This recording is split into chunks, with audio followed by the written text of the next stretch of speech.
Deme gellem sene baş çekmeye gelmirsen axı. Deme derdimden ölürsen benim ölmürsen axı. Az cefa etmene zalim kızı zalim yola gel. Sen mehabbet nedir sevda nedir bilmirsen axı. Son seferdir ölürüm öldün sen dirilmirsen axı.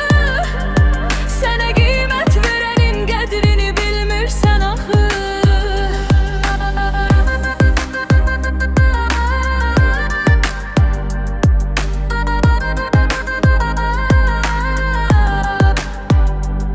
Ben dedim belki gelir rəhmə cəfakar ürəyim. Yaş dökən gözlərimin yaşını silmirsən axı. Bir ömürdür elə dünya düzəlirkən düzəlir.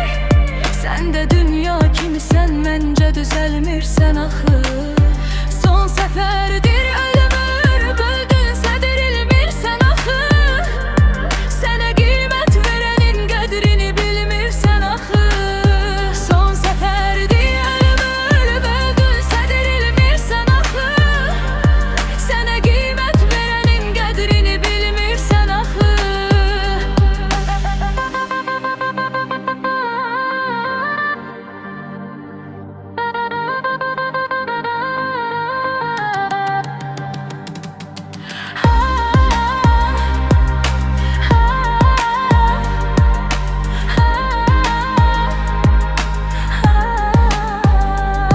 Her nefes attığın addım bir ömür servetidir.